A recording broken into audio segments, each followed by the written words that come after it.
sempre fui um apaixonado pelo tema combater os acidentes no trabalho. E hoje eu quero lembrar aqui a importância dos engenheiros e técnicos de segurança nessa área. Quem não tem medo na linha de produção, principalmente da rotina de um operário dentro de uma fábrica, de perder um braço, a vida, uma perna, mediante um acidente de trabalho. Quer seja indo para o trabalho, quer seja pela insegurança dentro da própria empresa. Eu vi senadores e senadoras ao meu lado, na empresa que trabalhei, o metalúrgico perder um braço inteiro. E eu, que representava ali a CIPA, juntei o braço dele e com ele eu fui para o hospital tentar buscar que o seu braço fosse implantado. Houve rejeição, não foi possível. E o mais grave, sua esposa estava grávida, e seu filho nasce exatamente sem o braço devido ao impacto psicológico. Então, quem viu tanta coisa, viu um operário, Calgenir, perder a perna do polo petroquímico. Não se precisa ver um braço ou uma perna ou uma vida perdida para se entender a importância do combate aos acidentes no local de trabalho. Não é só para os que estão na fábrica, mas qualquer um que de uma forma ou de outra esteja trabalhando no campo da cidade, numa obra, seja onde for, ou se deslocando para o comércio, para um banco. Enfim, um ambiente seguro no caminho do trabalho e principalmente dentro do local onde ele desenvolve suas funções é muito, muito importante. O ambiente seguro é mais que uma questão de bem-estar do empregado, é uma questão de dignidade humana. Por isso, cumprimento as pessoas que cuidam da proteção dos trabalhadores, seja do campo, seja da cidade. E para falar sobre a própria segurança do trabalho, assim quero primeiro me dirigir a você. Você, profissional de segurança do trabalho, para enviar-lhe os meus mais sinceros agradecimentos.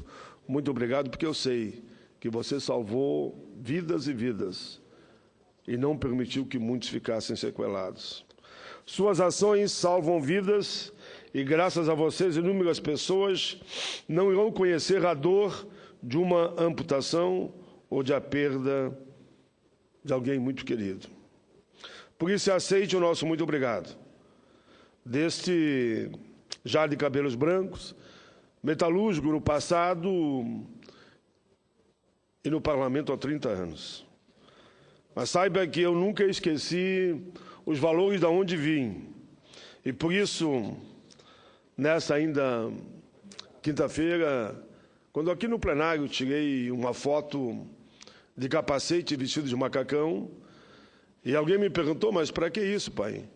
Isso é para mim ter guardado na memória, é para mim ter no meu gabinete, é para mim ter na minha casa uma foto de um operário, de óculos, de macacão, de capacete, de botina, para que eu nunca esqueça as minhas raízes, para que eu nunca esqueça de onde vim, por que eu estou aqui e qual é o meu compromisso. E por isso eu estou homenageando vocês hoje. Senhora Presidenta, na mesma proporção em que me sinto agradecido aos técnicos de segurança do trabalho, aos engenheiros, sinto-me também indignado pelo estado que se encontra hoje a situação do trabalhador brasileiro numa comparação com outros países. Entre 2007 e 2013, de acordo com a Previdência Social, ocorreram mais de 5 milhões de acidentes de trabalho no Brasil. 5 milhões, dados da Previdência. Calcule os outros tantos milhões que não foram denunciados, que não chegaram lá, que não estão nas estatísticas. Por causa deles, quase 100 mil trabalhadores ficaram incapacitados de modo permanente, enquanto, nesse período, mais de 19 mil perderam a vida. Ou seja, nesse período, a cada ano, aconteceram 750 mil acidentes de trabalho, a cada ano agora. Cada dia, 39 pessoas ficaram incapacitadas para o resto da vida. E a cada 3 horas, um trabalhador morre por acidente de trabalho no Brasil. Nossa mortalidade no trabalho é comparável à de uma guerra. Em 2014, o conflito entre israelenses e palestinos levou à morte de 2.300 pessoas. Foi considerado o ano mais sangrento em quase 3 décadas. Aqui, no Brasil, nesse mesmo ano, os acidentes de trabalho eliminaram 3.000 vidas. Então, num conflito de guerra, considerado o mais sangrento das últimas 3 décadas, morreram 2.300 pessoas, entre israelenses e palestinos. No Brasil, no mesmo período, morrem 3.000 vidas. Foram eliminados 3.000 vidas. Ao que tudo indica, os campos de batalha em Israel e na Palestina são menos letais do que o chão de fábrica no Brasil. Muito me dói dizer também que o meu estado, o Rio Grande do Sul, tem papel de destaque nessa conjuntura negativa, assustadora. Os gaúchos, nós gaúchos, ganhamos uma triste medalha de bronze nas estatísticas de acidente de trabalho, com quase 60 mil companheiros vitimados só em 2013. Naquele ano, nosso Rio Grande ficou atrás apenas de São Paulo, com quase 250 mil ocorrências, e Minas Gerais, que teve pouco menos de 80 mil. Enfim, senhores, esse mar de feridos traz enormes perdas, primeiro para ele, para o trabalhador, segundo para a família e o terceiro para o próprio país. Segundo o sociólogo José Pastore, os custos vinculados aos acidentes e doenças no trabalho no Brasil alcançaram 71 bilhões de reais em 2009. Calcule se nós não tivéssemos tanto acidente, esses 71 bilhões de reais dava para termos garantido na íntegra o fator previdenciário e não só de 2 em 2 anos passaremos a pagar um pedágio, a verdade é essa. Daria para dar garantia dos aposentados e pensionistas com um aumento real, pelo menos igual ao PIB, e daria, com certeza absoluta, para garantir o Instituto da Desaposentadoria, que também foi vetado. Estou falando de 3 projetos que aprovamos aqui e foram vetados. Ou seja, 71 bilhões de reais. Daria para garantir o fator, a desaposentadoria e uma política decente de reajuste para os aposentados. Uma cifra assustadora, porque é negativa, correspondente a quase 6 vezes o custeio do programa do Bolsa Família por ano. Embora seja gigantesco e inclua as despesas do governo, das famílias e das empresas, trata-se de um cálculo subestimado, pois não considera os dispêndios referentes aos trabalhadores informais, ocupantes de metade dos empregos do país. Vamos analisar a fundo, esse 70 bi vira, no mínimo, 140 bi. Apesar das dimensões dos prejuízos causados pelos acidentes e doenças do trabalho, existem muitos obstáculos à solução do problema. Um deles é a fiscalização insuficiente feita pelo poder público. Hoje contamos com menos de 2.800 fiscais do trabalho, inspecionando as atividades de 95 milhões de trabalhadores. Calculem, 2.800 fiscalizar quase 100 milhões. O ideal seria haver pelo menos de 5 a 10 mil fiscais atuando no Brasil e não 2.800. Tal carência de profissionais favorece a perpetuação de práticas inadequadas em ambientes laborais inseguros para o trabalhador. Outro entrave é a falta de coordenação entre os ministérios sobre esse tema. Uma atuação mais coesa de todas as pastas, inclusive o Ministério da Indústria e Comércio, que tornasse prioritária a segurança do trabalhador, Ministério do Trabalho, Previdência, Indústria e Comércio, e até de Direitos Humanos, traria resultados substancialmente melhores para o bem-estar de quem trabalha. Além disso, o governo contribui para o alto índice de acidentes, ao financiar empresas sem exigir todos os governos, todos, no longo da história que eu estou no Parlamento, o governo contribui para financiar empresas sem exigir delas garantias e segurança dos empregados. Empresas que têm muito acidente não deveriam receber nenhum tipo de financiamento do governo. Assim, o poder público termina por estimular, via subsídios, a ocorrência de acidentes. O fato é que a saúde do trabalhador, infelizmente, nesse país, tanto pelo Estado como pela iniciativa privada, é considerada copo descartável, é secundária.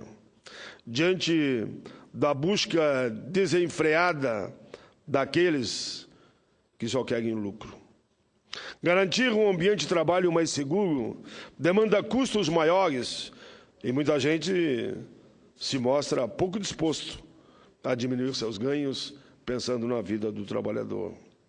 É o que acontece em relação à norma regulamentadora de 2012. Tentaram até derrubar ela aqui, do Ministério do Trabalho. Felizmente, conseguimos reverter, e ela não foi votada e continua com as suas exigências mínimas para proteger o trabalhador. Ela determina a implantação de melhorias em máquinas e equipamentos visando prevenir acidentes contra o trabalhador. Por obrigar a adaptação de maquinário novo ou usado, a NR12 encontra-se sobre a mira daqueles que querem produzir acidente, se tiver que acontecer, aconteça, se tiver que morrer, que morra. Lamentavelmente, é isso que eu ouço.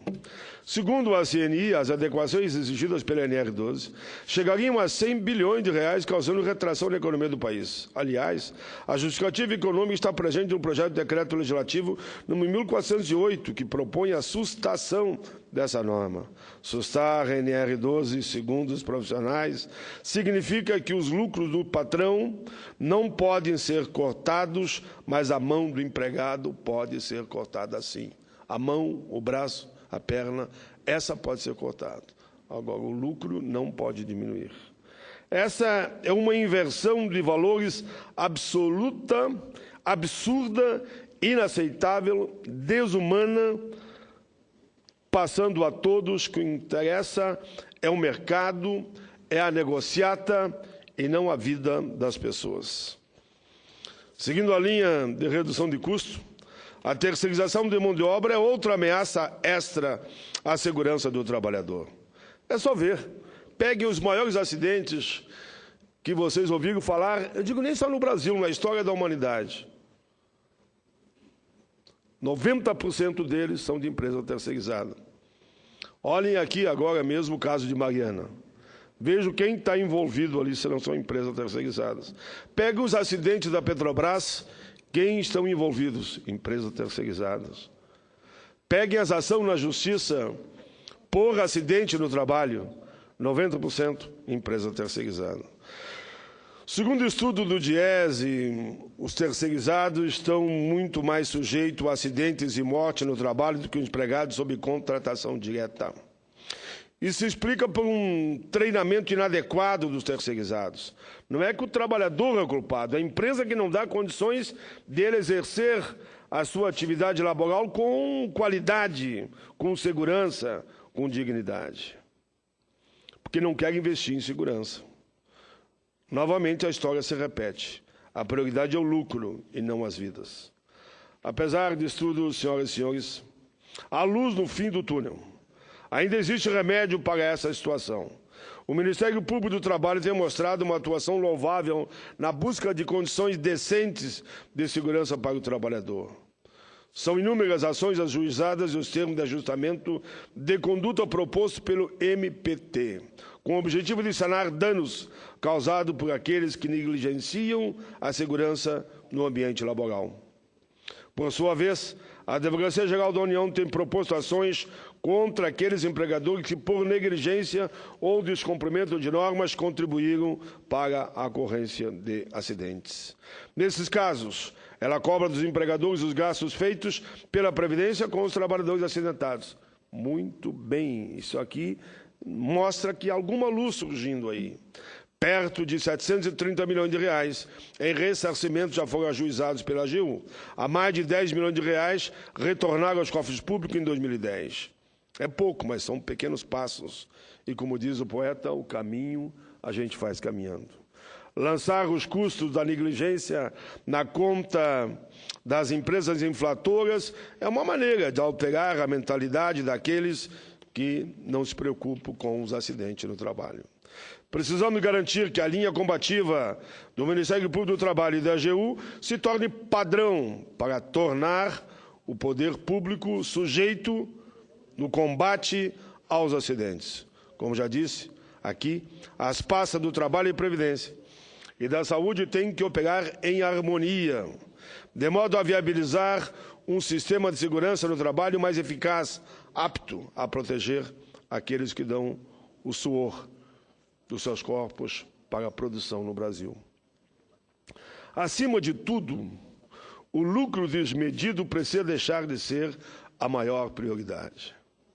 Eu sempre digo, eu não sou contra o lucro, eu sou contra aqueles que, na avareza do lucro, não têm limite nos seus procedimentos e, com isso, esmagam, trucidam, levam sequelas, cortam braços, cortam pernas de trabalhadores. Enquanto o dinheiro falar mais alto, construiremos nosso desenvolvimento sobre dedos amputados, colunas fraturadas e vidas partidas. Essa não pode ser a marca de um país que almeja ser sujeito no debate mundial dos direitos humanos. Essa não pode ser a marca do meu país. Essa não pode ser a marca do Brasil. Essa não pode ser a marca da minha pátria.